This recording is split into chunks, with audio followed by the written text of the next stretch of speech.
A hand, trembling, pale against rotted wood, the fingers spread wide, pressing back, pushing away. "Bitte halt!" The voice cracks, young, female, desperate. "Ich bin infiziert." The hand drops. The darkness swallows it, cut to black. November 17th, 1944. 5:47 in the morning, Western Germany. Temperature, 34 degrees Fahrenheit. 1 train, 42 women, 0 guards. What happens next will take 15 minutes to unfold, but it will take 59 years to understand. 6 hours earlier. The fog came in thick that morning, not the clean white mist of autumn fields, but something heavier, industrial fog, the kind that tasted like coal dust and carried the weight of a collapsing empire, the kind that made visibility drop to 20 yards and turned every shadow into a potential threat or salvation. Captain Nathaniel Hartfield walked point through the abandoned industrial district. 28 years old, engineering degree from Penn State, class of 1939. Before the war, he designed bridges in Pittsburgh, calculated load-bearing capacity, stress points, failure modes. Now he calculated different things: supply routes, casualty rates, how many tons of ammunition it took to advance 1 mile, how many lives it cost to hold one bridge. 2 years in logistics taught him that wars aren't won by courage or strategy alone.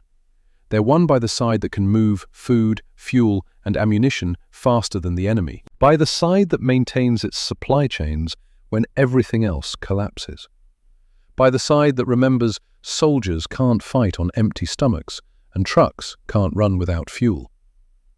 Behind him walked Corporal Elliot Brennan, 32 years old, medical pack strapped to his back, always carrying it, even off duty, even in his sleep sometimes. From Boston, Irish Catholic family, 3 brothers serving in the Pacific, 1 sister who died in 1939, Margaret, 19 years old, tuberculosis, state sanitarium in western Massachusetts. Brennan had been in medical school when Margaret got sick, 3rd year, learning about infectious diseases, about quarantine protocols, about how systems are supposed to work when people follow the rules. Then, Margaret died. 3 days dead before anyone found her. 3 days alone in a quarantine ward with bells she'd been too weak to ring. Because the staff followed protocols, checked patients every 72 hours, no more, no less. Rules are rules. Brennan dropped out of medical school the day after her funeral, enlisted 6 months later, became a combat medic, learned a different kind of medicine, the kind where rules matter less than attention, where protocols kill as often as they save, where the difference between life and death is often just someone who gives a damn. The third man was Private Lawrence Fisher, 24 years old, radio operator, German-speaking parents who left Dusseldorf in 1936, saw what was coming, got out while borders were still porous. His grandmother stayed behind. Too old to start over, she said, too tired to learn a new language, too attached to the apartment where she'd lived for 40 years. Her last letter arrived in March 1943. It talked about rationing, about standing in line for bread, about how the streetlights didn't work anymore and everyone lived in darkness, about how young men kept disappearing and young women kept crying, about how she didn't understand what was happening but knew it was something terrible. She said she loved him, said she hoped America was good to him, said goodbye without knowing it was goodbye. Fisher never heard from her again. Tried Red Cross, tried military channels, tried everything. Nothing. She vanished into the machinery of war, one old woman among millions, erased by a system that processed people like cargo. They moved through silence, empty factories, broken windows, rail tracks that led nowhere. Germany in its death throes, still breathing, still fighting, but already dead in all the ways that mattered. Hartfield raised his fist. Military signal. The patrol stopped, froze, weapons ready, eyes scanning for threats. "Sir," Fisher whispered. Hartfield pointed ahead through the fog. 300 yards, maybe less. Hard to judge distances in this soup. A siding next to a loading platform. 6 boxcars sitting motionless. Brown paint faded to rust. weathered by years of hard use. Freight cars, not passenger coaches, not even cattle cars, just cargo containers. Engine? Brennan asked quietly. No engine. Hartfield raised his binoculars, scanned slowly, methodically. No guards, no smoke, no movement, no signs of recent activity. Could be supplies, abandoned when the front moved. Could be. Hartfield lowered the binoculars, handed them to Brennan. Could be a lot of things. Take a look. Brennan studied the train through the binoculars. 6 cars, all identical, doors facing the platform. And something else, something that made his stomach tighten. Sir, those cars are padlocked, from the outside. Hartfield took the binoculars back, looked. Brennan was right.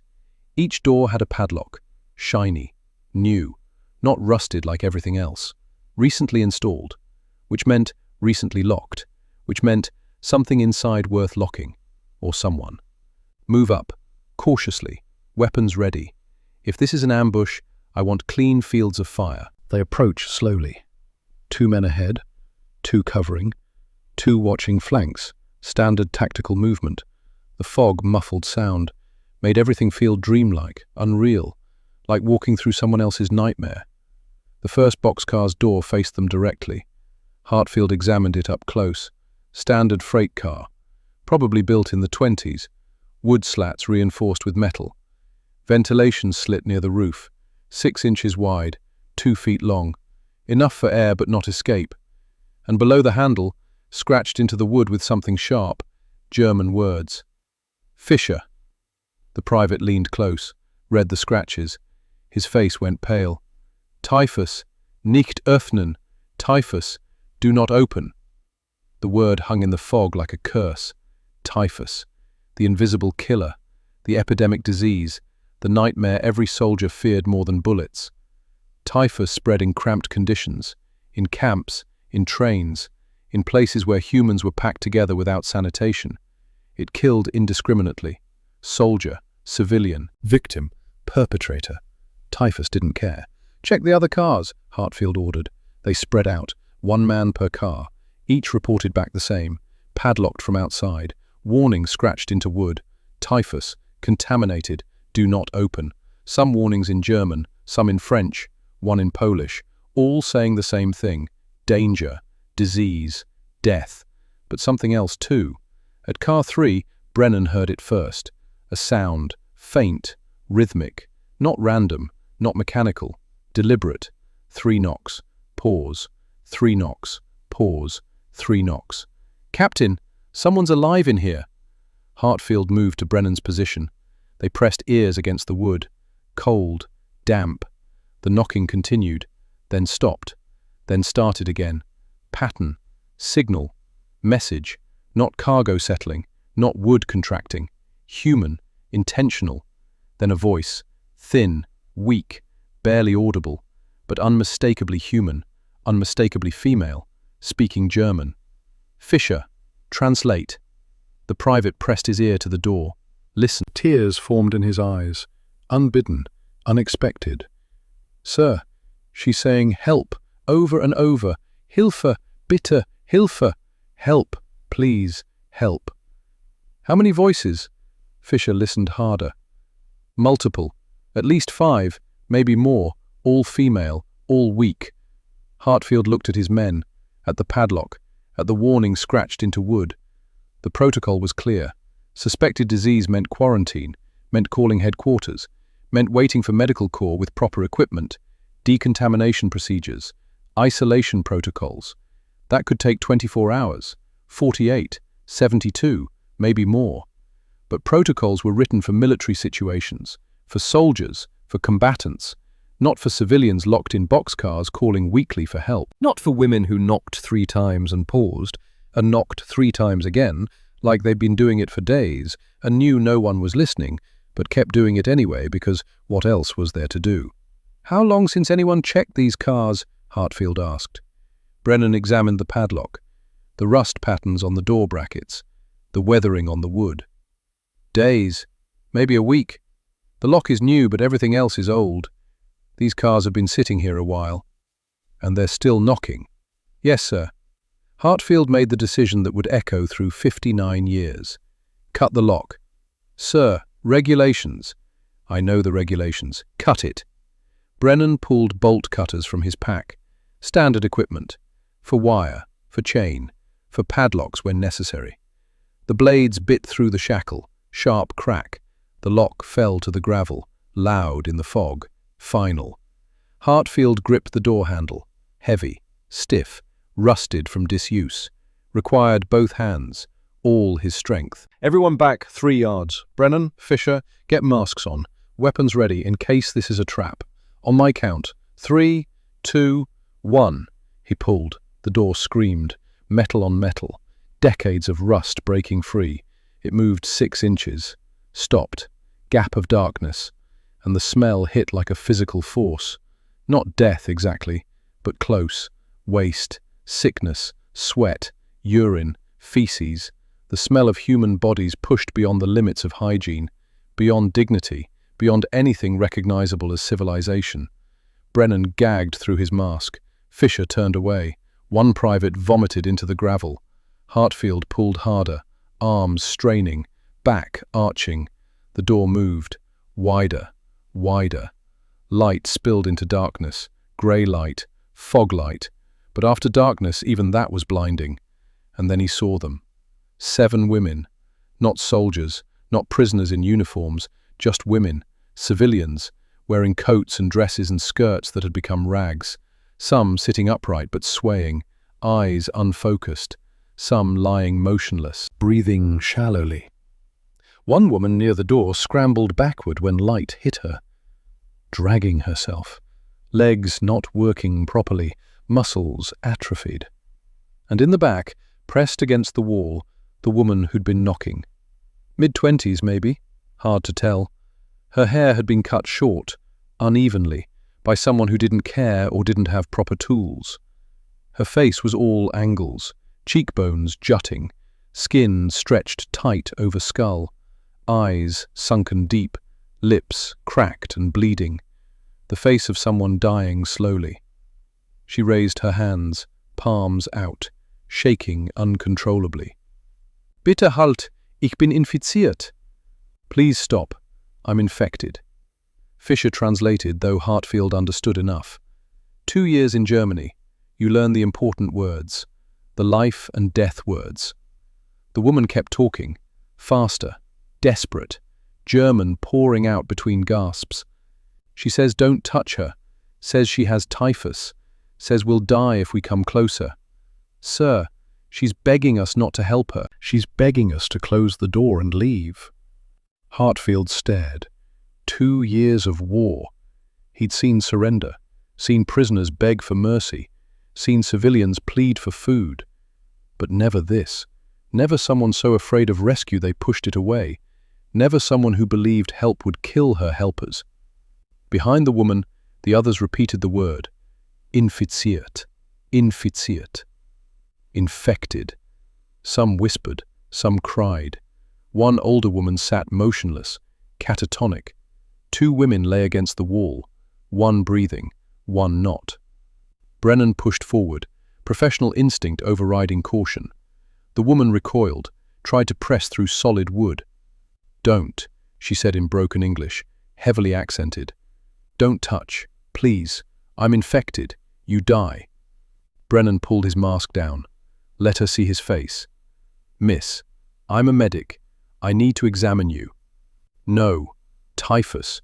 You die. Everyone die. Close door. Leave us. I don't think it's typhus, but I need to check. Captain, Brennan said quietly. We need to check the other cars. They moved down the line. Car 2 was worse. 8 women, 6 dead. Bodies stacked neatly against walls. Someone had tried to maintain dignity, even in death. The 2 survivors barely reacted when the door opened, just stared with empty eyes. Car 3, 7 women, 1 with a notebook, diary, German writing, neat handwriting despite circumstances. Another woman clutched a photograph. 2 children. She wouldn't let anyone near it. Car 4, 7 women. Car 5, 7 women. Car 6, 6 women. all terrified, all begging Americans not to touch them, not to risk contamination, all certain they were diseased, all sure rescue meant death for rescuers. By the sixth car, Hartfield was shaking, not from cold, from rage, pure rage. This wasn't war, this wasn't combat, this was something else, something worse. Administrative murder, bureaucratic genocide. Lock them up, mark them contaminated, leave them, let them die, problem solved. He stood on the platform, did the math. 7 plus 8 plus 7 plus 7 plus 7 plus 6. 42 women, 42 civilians, locked in freight cars, left to die. All believing they were contaminated, all begging not to be saved. Brennan climbed down from the last car, removed his mask, face pale, grey. "Sir, this isn't typhus." "You're certain?" "Certain as I can be without laboratory tests. No fever rash, no characteristic distribution pattern, no eschar, no petechiae. This is malnutrition, severe dehydration, prolonged exposure, scurvy, pellagra, starvation diseases. They've been locked in here for weeks. They think they're sick. Someone told them they were sick. Someone convinced them. Look at the scratches on the doors. Those weren't done from outside. Those were done from inside. They were told to mark themselves, told to warn people away." Fisher was still translating for the woman in car 1, getting her story, learning names, dates, details. Her name was Anneliese Richter, 23 years old, munitions worker, Essen, Krupp factory, assembly line. Got arrested for trading 3 brass casings for aspirin, black market. Her grandmother had arthritis, needed medicine. Official channels had nothing. So Anneliese stole 3 empty casings, traded them for aspirin. Gestapo caught her 3 blocks from home.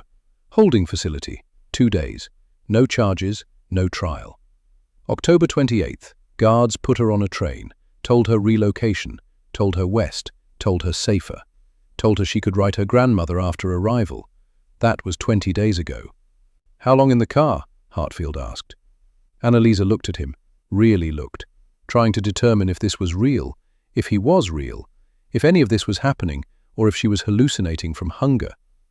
22 days, October 28th to today, I counted, every day, scratched marks on the wall. Food? Gone, day 15. Water?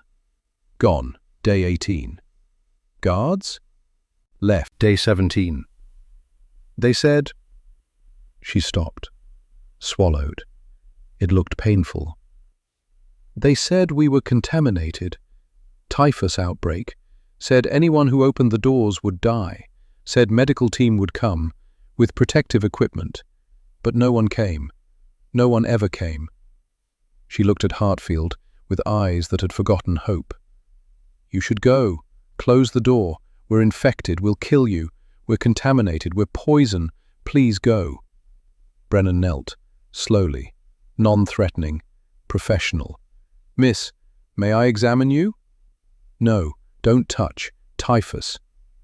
"I don't think it's typhus, but I need to look. Just look. No touching. Just visual examination." Anneliese looked at the others in her car. The 6 still alive, the 1 already dead. They looked back. Some nodded, some shook their heads, all terrified. She extended her arm, just her arm. The rest of her stayed pressed against the wall. Brennan examined without touching, professional, clinical. Her skin, her eyes, yellowed, jaundiced. Her fingernails, brittle, cracked. Her lips, her gums, her teeth. Signs of severe malnutrition, scurvy, vitamin deficiencies, dehydration, starvation. "Miss, how tall are you?" 168 centimeters, 5'6". Brennan estimated weight by sight. Years of practice. You learn to judge the way clothes hang, how prominent bones are, the space between thighs that shouldn't exist. 87 pounds, maybe less. BMI around 14. Critical, dangerous, life-threatening, but not infected. "Miss Richter, you don't have typhus." But the guards said, the guards lied. Silence. Complete. Total. The words took all oxygen from the air. No, they showed us papers. Official papers. Nazi eagle. Stamps. Signatures. Typhus outbreak. Quarantine protocol. Papers can say anything. Your body doesn't lie. You're not infected. You're starving. 22 days of believing she was contaminated, that anyone who touched her would die, that she deserved to die alone. All a lie. But we're enemy, German. We made weapons, killed Americans. Why would you help enemy? Hartfield stepped forward, met her eyes. You're not enemy. You're civilians. We worked for Reich. You worked in a factory because that was the job. You got arrested for helping your grandmother. That doesn't make you Wehrmacht. That makes you a granddaughter who loved her grandmother. Fischer was crying while translating, because this woman was his grandmother's age, and his grandmother was dead, and maybe if someone had opened her door, she wouldn't be. Hartfield made his decision. Fischer, get headquarters on the radio. I need medical support. Now. Sir, regulations require... I know what regulations require. Do it. Fischer ran. Hartfield looked at Brennan. Can they be moved? The weakest can't. Moving them could kill them. Refeeding syndrome. The body forgets how to process food. Too much, too fast causes cardiac arrest. I've seen it. Liberation camps. Prisoners saved from starvation. Dead from their first meal. We need to be very careful. What do you need? Water first. Small amounts. 2 ounces every hour. Then liquid nutrition. Broth. Diluted milk. Nothing solid. Gradual increase over weeks. 1,200 calories day 1, 1,500 day 7. Monitor constantly. This is intensive care. Can you do it here? Should be field hospital, but headquarters is 3 days away. And in 3 days, 10 will die. Maybe 15. Hartfield made the decision that would define the rest of his life. We help them now. Here. With what we have. Sir, that's an order, Doc. Fischer returned. Sir, headquarters says quarantine protocol. 72 hours minimum. Medical team en route. 3 days. Tell her we're not leaving, Hartfield said. Fischer translated. Anneliese's face didn't change, like she couldn't process it, couldn't believe anyone would stay. Tell her we're going to help, that she's not contaminated, that she's not going to die here. Anneliese looked at them, waiting, testing, hoping. Why? She whispered in English. One word, clear as broken glass. Hartfield met her eyes. Because you knocked, and we heard you. The sun was rising, burning off fog, revealing 6 boxcars, 42 women told to die quietly, told no one would come, but someone came. It started here, with a knock, with a door, with a choice. I'm infected. We're not leaving. October 26th, 1944. Anneliese Richter worked the assembly line at Krupp Munitions Factory. Shift started at 6 in the morning. The factory floor was cold, metal cold, the kind that seeped through gloves and made fingers ache after the first hour. 40mm cartridge cases, artillery shells. Her job was simple. Inspect brass casing, check for defects, pass it forward. Repeat 800 times a day, 6 days a week, 16 Reichmarks weekly. Enough for bread, sometimes potatoes, never meat. The foreman said she had good hands, strong, steady, quick, reliable. Before the war, she'd wanted to be a seamstress, make dresses, wedding gowns, beautiful things. Now she made things that killed people from a distance, made them well, efficiently, with precision. Her grandmother lived 3 blocks away, 71 years old, arthritis in every joint. Walking was agony, standing was torture, sitting hurt, everything hurt. She needed aspirin. The pharmacy had been empty for months. Everything went to soldiers. Soldiers needed medicine. Civilians could suffer, but the black market had everything. 3 brass casings, that's what the man wanted. Empty. No gunpowder, no primers, just the brass. Raw material, could be melted down, sold, reused. 3 casings for 1 bottle of aspirin, 30 tablets, 1 month of relief if used carefully. Anneliese palmed them during lunch, slipped them into her coat pocket, Simple, quick, no one watching. Or everyone watching but no one caring, because by October 44, everyone was stealing something. 5:43 in the evening, dark already, winter approaching. She met the man outside the factory. He handed her the bottle. She handed him the casings. 3 seconds, transaction complete. 3 blocks from home, the Gestapo grabbed her. 2 men, black leather coats, nightmare uniforms. One grabbed her arm, spun her. The other searched her pockets, found the aspirin. No label, no pharmacy stamp. Black market? What was there to say? The truth? A lie? Neither mattered. Sabotage, theft of military material, undermining the war effort. It was 3 casings. My grandmother can't walk. She needs... The Führer doesn't care about your grandmother. Holding facility, concrete building, no signs, no markings. 23 women inside, ages 17 to 50. Some cried, some sat silent. One woman laughed. High, brittle, broken. 2 days. No charges, no trial, just questions. Who else was involved? Where did you get the casings? Who's your contact? She told the truth. She stole them herself. No network, no conspiracy, just desperation. October 28th, morning. A guard opened the door. Relocation. West. Safer. Away from the front. Can I tell my grandmother? No. You'll write after you arrive. Rail yard. 42 women total. 6 boxcars. An officer read from paper. Monotone. Bureaucratic. Relocation for the safety of the Reich. Cooperation required. Resistance will be met with appropriate measures. They loaded them systematically. 7 women per car. Count them. Close the door. Lock it. Move to the next. 7, 7, 7, 7. 6 in the last. Anneliese went into car 1 with Rosa, Helga, Gisela, Clara, and 2 others whose names she never learned. Doors closed. Locks clicked. The train moved. Day 1. Days 1 through 5, they had hope. The ventilation slit let in light. 6 inches wide, 2 feet long. They took turns beneath it, breathing fresh air, watching sky, seeing trees pass, knowing they were moving, knowing they existed. They had supplies. 2 loaves of bread, 1 bucket of water, 7 women. Rosa did the math. She was good with numbers. Seamstress, had to be. 2 ounces bread per person daily, 4 ounces water, 5 days, maybe 6. Until what? Helga asked. No answer, because what came after didn't bear thinking about. The train moved during day, stopped at night. Through the slit, Anneliese watched stars, tried tracking direction. West. They were going west, away from Russians, toward Americans. Maybe that was good. Day 5. Bread gone. Day 8. Water gone. Rosa started coughing. Deep, wet, lungs filling, fever building. Day 9.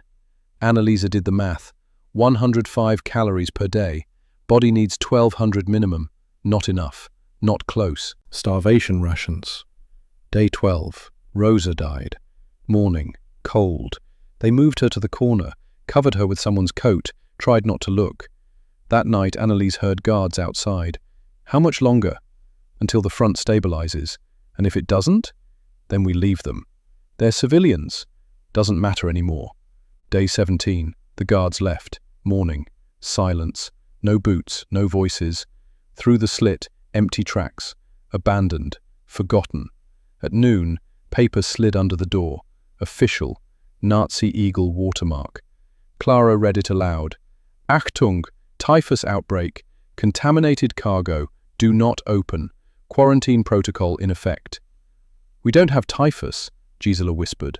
Or maybe they're lying, Anneliese said. This way we disappear. Quietly. Officially. Contaminated cargo. No one has to deal with us. Clara cried. My mother doesn't know where I am. They were going to die here, and no one would know. Day 20. Anneliese's skin started breaking. Small red marks. Arms. Legs. Malnutrition. But her mind went to the paper. Typhus. Rash. We're contaminated, Clara whispered. Maybe the guards were right. Maybe they really were infected. Annalisa made a decision. If anyone came, she'd warn them, tell them to stay away. Better to die than kill someone trying to help. Day 22. The knocking started. Helga's idea. 3 knocks. Pause. 3 knocks. Pattern. Signal. Someone's alive. Then morning. Fog. Americans. Annalisa saw them through the slit. Her heart seized. Americans meant liberation, but also contamination. If she was infected, opening that door meant spreading disease, meant killing soldiers who survived Normandy and Bastogne. She knocked harder. Please hear us, but please be careful. The Americans approached. One spoke German through the door. Who's in there? Hilfe! Bitte! Metal on metal. They were cutting the lock. Panic. No, don't! We're infected! Typhus! Don't open! The door opened. Light. Blinding. Bitte halt, ich bin infiziert. The words that would echo 59 years. Not thank you, not help me, but stay away. I'm contaminated. I'll kill you. The medic stepped closer. She pushed against the wall. Don't touch me, please, I'm infected. He knelt. Looked without touching. Clinical, kind. How long have you been in here? 22 days. When did you last eat? Day 15. Water? Day 18. He studied her marks, then looked at the captain. Sir, this isn't typhus, no fever rash. This is malnutrition, critical, but not typhus. 22 days believing she was contaminated. No, the guards said.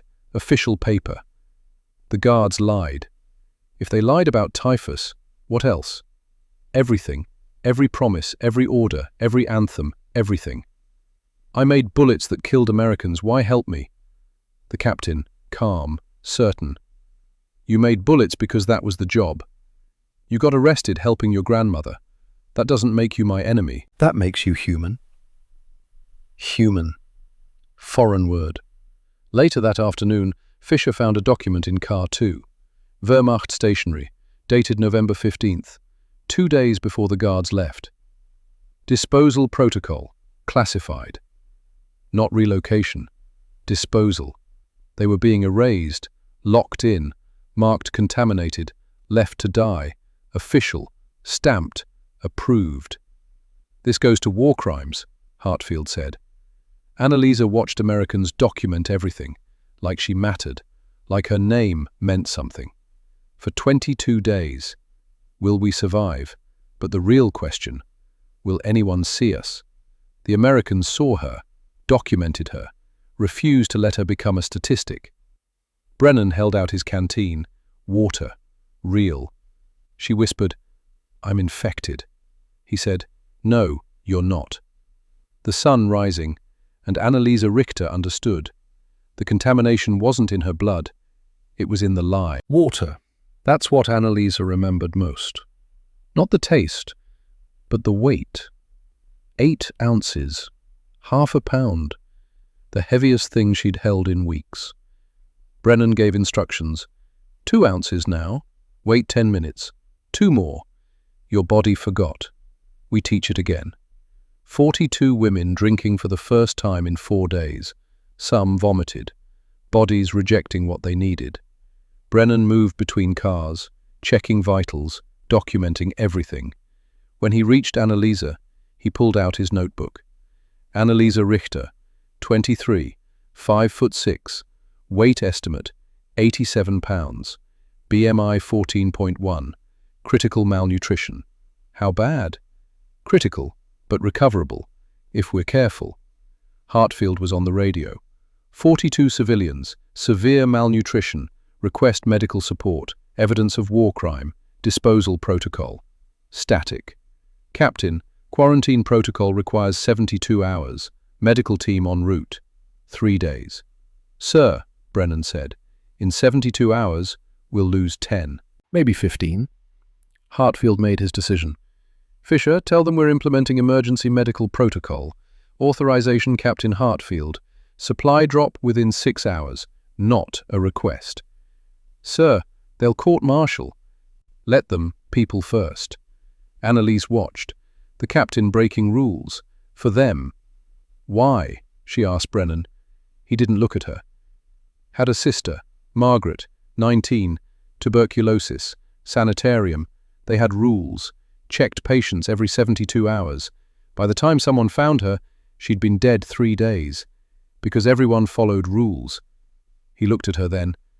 So when people tell me to wait while others die, I remember Margaret, and I break rules. Hour 6. Supplies arrived. From other units. Traded cigarettes for milk, chocolate for gauze. Brennan organized it like a field hospital. Each car a ward. Red tags, yellow tags, green tags. Annalise was yellow, car 3. Met Johanna, 19, medical student, kept a diary. Margareta, 35, teacher, photograph of 2 children. First 24 hours, Brennan explained. Liquid only, 8 ounces every 4 hours. Your body forgot. We teach it again. 12 weeks. Week 1, 1,200 calories. Week 2, 1,500, gradual increase. Complications? Refeeding syndrome, electrolytes crash, heart stops, saved from starvation, killed by salvation. He was obsessively careful. Every 4 hours, rounds, pulse, respiration, documentation. His notes would become foundation for Allied protocols. Saved thousands. Day 2, 6 ounces. Day 3, 8. Day 4, she could sit without fainting. Day 5, they moved her outside. Platform. After 27 days, light hurt. But different hurt. Healing hurt. Johanna sat beside her. Why you write? Annalisa asked. So someone knows. If we died, someone would know we existed. Annalisa read the diary. Day 12. Rosa died. Car 1. 4:17 a.m. Last words. Tell my husband I tried. Day 22. Americans came. They didn't leave us. Why? I don't have answer either. Week 2. 93 pounds. 6 gained. The camp was established. 4 tents, 12 cots each.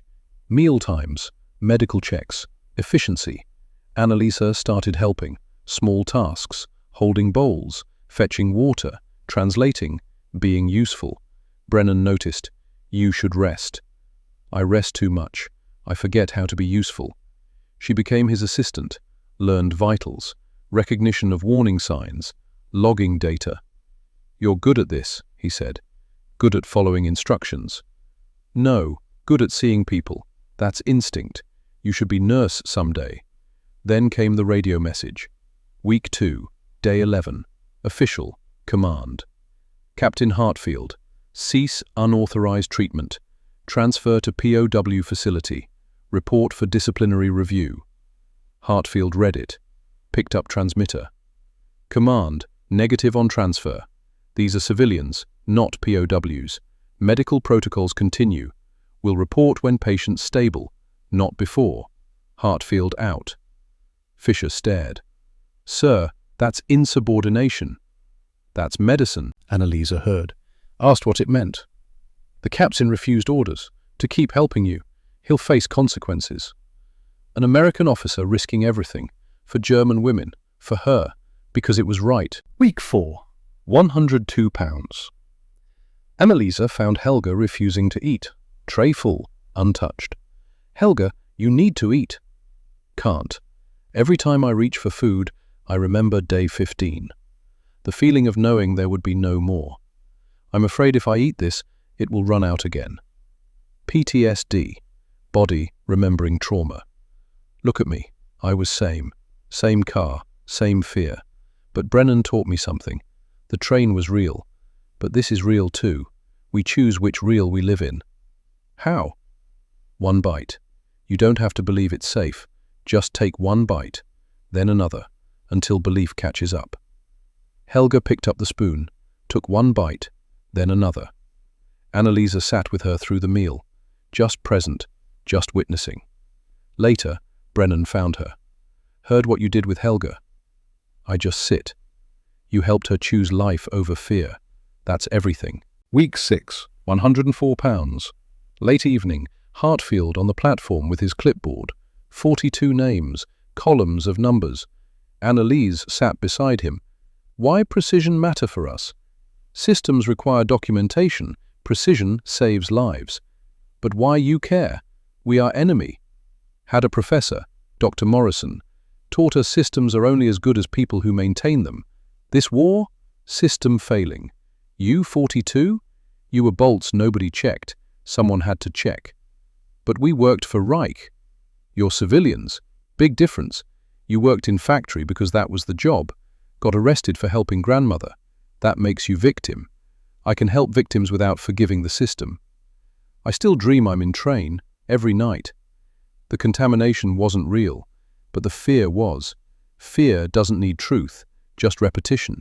Eventually, proof outweighs lie. How long? Depends. Could be years. But you're collecting evidence.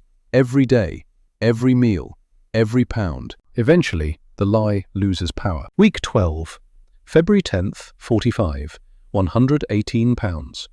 Brennan cleared her for transfer. Final meal, army rations, but more. Dessert, peach cobbler, warm, sweet, cinnamon. Annalisa put it in her mouth, stopped, closed her eyes. First, sweetness, real sweetness, sugar and peaches, flavors forgotten. Then warmth, temperature reaching cold places. Then safety. Dessert meant abundance, meant joy. Tears came, hard, uncontrollable. Süß, ich habe den Geschmack vergessen. Sweet, I forgot the taste. Ich habe vergessen, dass ich ein Mensch war. Du hast mich daran erinnert. I forgot I was human. You reminded me. Brennan smiled. You never stopped being human. You just stopped being seen. We just looked.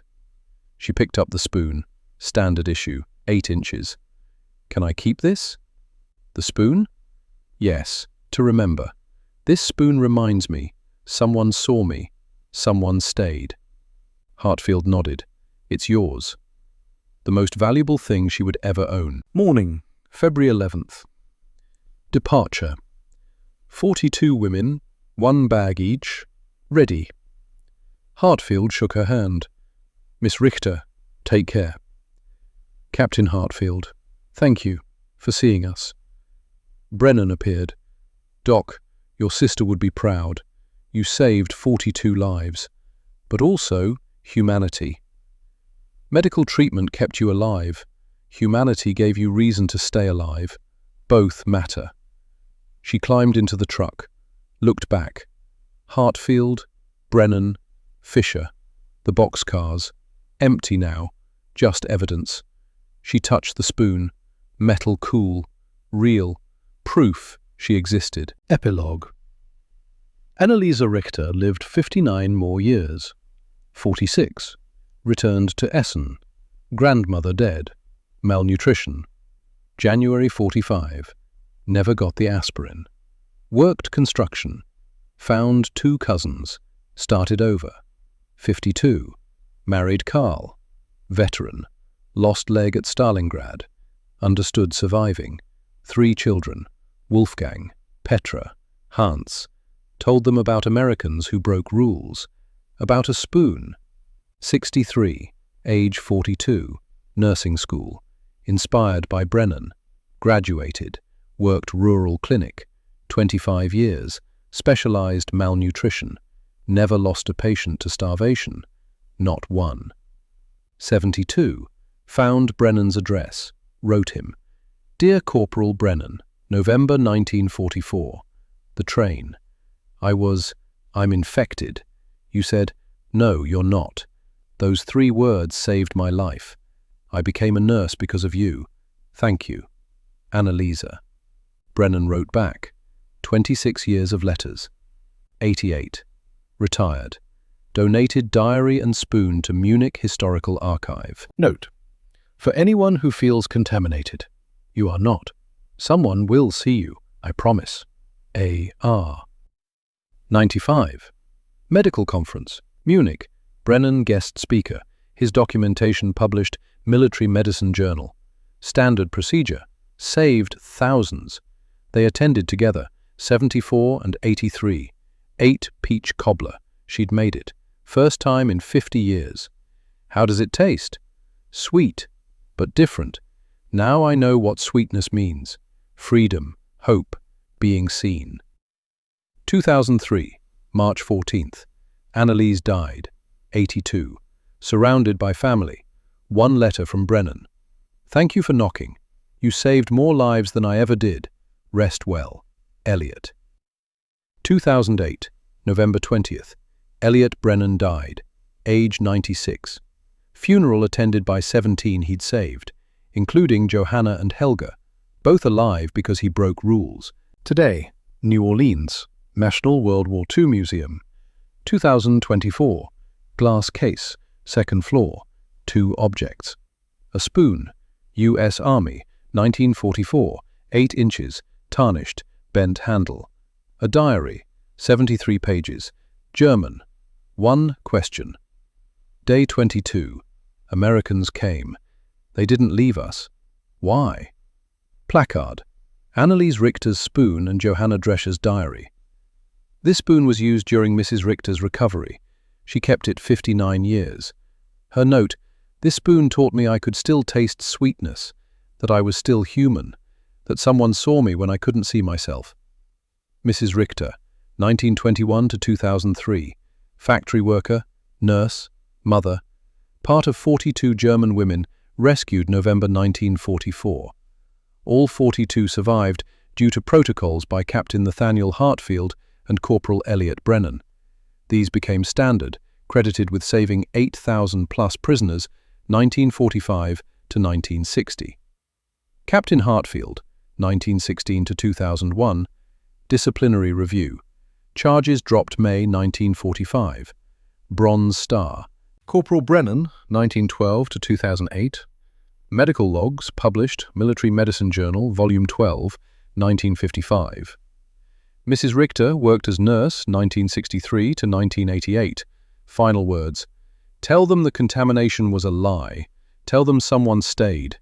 Tell them the spoon still works. 2 million visitors have seen that spoon. But here's what they miss. They ask, how does this happen? How do 42 people get locked in trains and forgotten? The answer? Through indifference. Through systems running without maintenance. Through rules followed without thought. Someone writes order. Someone follows. Third doesn't question. Train locked. Guards reassigned. Paperwork lost. 42 people become footnote. The lesson. How easy for people to become invisible. How thin the line between contaminated cargo and humans worth saving. And how all it takes is one person who refuses to walk away, who hears knocking, who opens door, who sees people. That's not heroism, that's humanity functioning. But in war, functioning humanity becomes extraordinary. That's the lesson of the spoon. Goodness requires choice. Choice requires someone willing to break rules written by people who never heard knocking, who never saw Annalise's face when she whispered, I'm infected, and meant, please don't leave me. Hartfield saw, Brennan saw, Fisher saw, because they saw 42 women lived. The question, how many trains sit on sidings right now? Who's listening for knocking? The museum closes. Lights dim. The spoon waits. For morning. For the next visitor. How does someone survive 22 days in darkness? The answer? Someone stayed. Someone refused the lie. Someone looked at contaminated cargo and saw humans. Sometimes that's all it takes. One person, one choice, one door, one spoon that still works. 59 years later. Forever.